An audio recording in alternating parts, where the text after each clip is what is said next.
आगे देखिए कितनी सुंदर बात एक लिखी हुई है।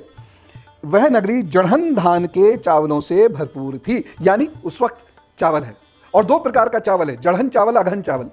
जड़हन चावल क्या होता है? जो एक जगह पौध तैयार की जाती है और दूसरी जगह बोया जाता है। तो इतना लंबा कृषि क्षेत्र है वहां पर जड़हन धान या जड़हन चावल की खेती वहां पर की जाती है। और अघन की क्या होती है? जो अगन माह में सीधे बोया जाता है। तो जड़हन धान वहां पर चारों तरफ है और बहुत मीठा जल वहां पर है। उसके लिए जो सिमली दी गई है, ये सिमली है। सिमली क्या दी गई है? जैसे गन्ने का रस होता है, ईख शब्द आया है, उस वक्त गन्ना शब्द नहीं है, ईख का रस जैसा होता है वैसा मधुर जल था वहां पर। अब इसको कृपा करके सिमली है, ये उपमा है, उपमा ही समझें, ये ना समझें कि आप में से कोई जाके कहे प्रभु श्री राम के राज में तो नल चलाओ तो गन्ने का रस निकलता था। सुनने में तो बड़ा अच्छा लगेगा, तबला बजेगा, बाजा बजेगा, लोगों की तालियां बजेंगी और इतिहास का मजाक उड़ जाएगा। कहना क्या चाह रहे हैं?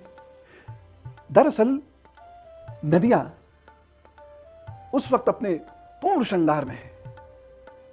अब ये श्रृंगार शब्द आया है, ये भी क्या है? उपमा ही है। ये मत समझिए कि गंगा स्त्री बन गई और उसने श्रृंगार कर लिया। मतलब कहने का यह है कि वह बहुत सुंदर है और धरती को बहुत खोदे बिना जल मिल जाता है, और वह जल चूंकि प्रदूषण मुक्त है इसलिए बहुत मीठा जल है, उसे पी के तृप्ति होती है।